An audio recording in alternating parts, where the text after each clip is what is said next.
you have something called real option. This is a very important topic because a lot of people are not able to understand.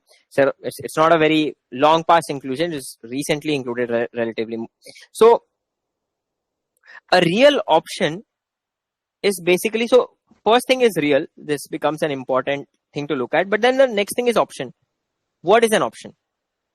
What do you understand by the word option? And then, of course, you must have heard of something called futures and options. That is another thing. But this option can also help you understand, even from your dictionary, whatever you understand out of option, that can also help our cause over here. So what is an option?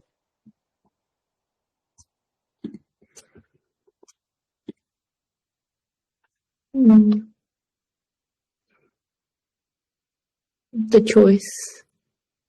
Choice, yes. So can I say that option is something that allows you, let's just say the choice word is, so allows you a choice, but very important, no obligations attached.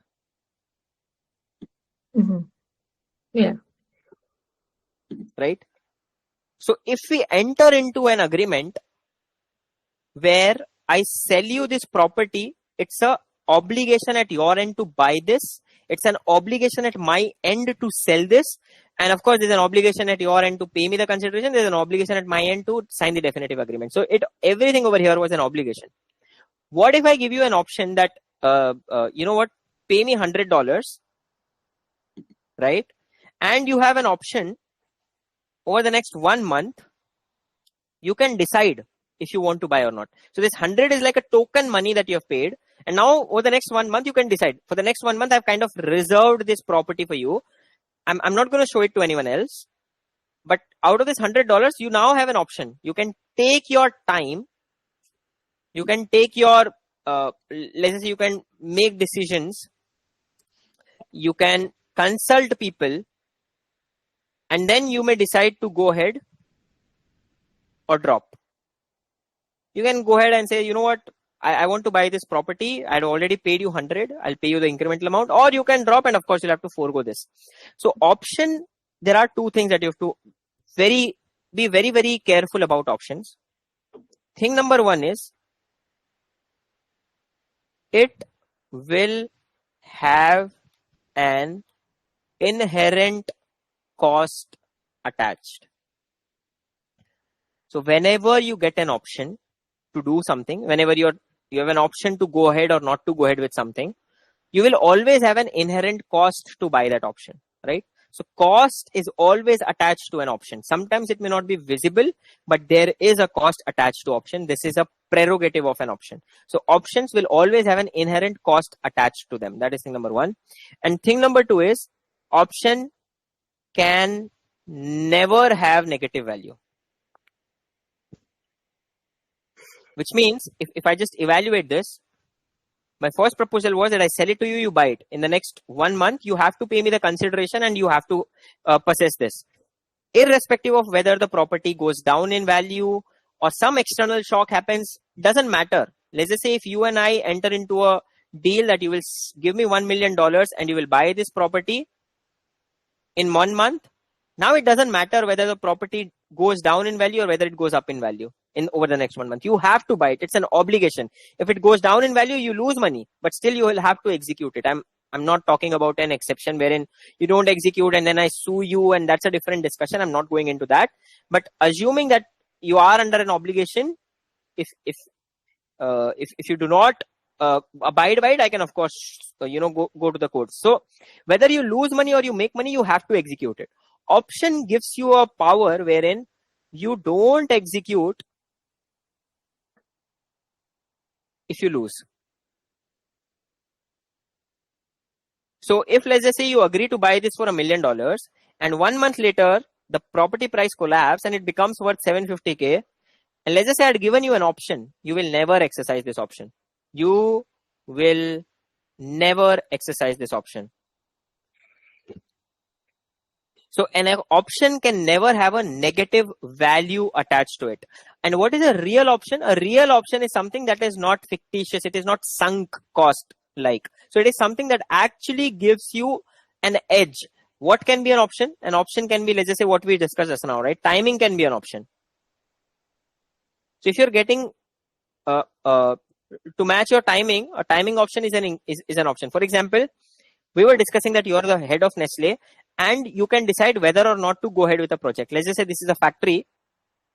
You have 3 months to decide whether or not you want to buy this factory and move ahead, or whether you want to drop this project. This is a timing option that you have available, right? So you have the availability of this option, whether you want to go ahead with it or not. That is your call. So this timing option inherently has a lot of value attached to it. Second, along with timing, what we just discussed is abandonment, which means you have a choice whether or yes or no. So if you can decide to abandon a specific project, in that case, that's an option that is available to you, right? I mean, you can choose to buy, you can choose not to buy, you can choose to go ahead, you can choose not to go ahead. You can start off a project, invest, let's just say $5,000 and not invest the remaining 1 million. So this abandonment is also a very good option to have. It should not be that the moment that you've started, you're supposed to complete it. So that obligation, when it is not there, having a power of abandonment is also a very big option. Third one is called growth. It can also be called expansion. So which is to say that, let's just say if you're buying this factory is on, let's just say, this land, and you have this 70% land which is vacant, which you can utilize to upgrade the facility. So that is like a growth option which you are getting along with this. There are two options, right? Let's just say there is another factory which comes like this. There is no way you can expand because this is occupied, this is occupied, all the 4 sides it is occupied. So you don't have an expansion option attached to this property number 2, but this property number 1 is giving you an expansion option as well, because you have 70% of the barren land which is attached to it. If you are able to see that, you know what, this factory has started performing well, every output that I create out of it gets sold within minutes, and there is a lot of demand near to this factory, as a result of which you will expand this 70% and you will be able to create more value. So this is an option that you're getting with project number 1, not with project number 2. So expansion is in itself is a option. So we have done 3. Timing is there, abandonment, growth is another option. You have something called flexibility. There are multiple ways in which you can get to flexibility. So right, let's just say managers can get choice regarding certain operational aspects of certain projects. There are 2 ways in which you can look at flexibility. One is called price setting, and then you have production related. Both start with P. So you have some let's just say flexibility in terms of the overall price that you set. So for example, if you have the flexibility offered in terms of price setting, which is not available in case of an oil company. An oil company has to sell their oil at the rate at which it is determined by the government. If government says you sell at 90, you have to sell it at 90. So there is a cap floor attached to it. But this price setting flexibility is available to a Nestle. They can sell their they can sell their Kit Kat for £1. They can also sell their Kit Kat for £10. Of course, nobody's going to buy it for £10. It's a different thing, but they can increase this from £1 to say 1.1. So that flexibility in terms of price is something which is available to them. Production flexibility, it's again economics related. Instead of having a 10-hour shift, you can also have 12-hour shift, or you can also have 6-hour shift. The production facility related flexibility allows you to produce more, produce less, curtail production at a certain point of time, increase production now because December is arriving. So as a result of that, you might want to increase production because there'll be a lot of demand. So all of those options are again something which is available with this. So F, say there is one more. So this 4 option, 1 second. So we have done timing option, which allows you to time. There's abandonment option with which you can choose whether or not you want to go ahead. There's a growth rated option which allows you to expand. Your flexibility, you can increase or decrease prices. You can increase or decrease the production. There's one more option. Just give me a second. I'm missing out on one. There were 5.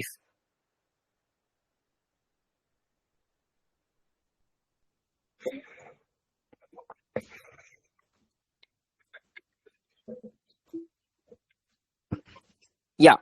एक second. So there's something called fundamental option.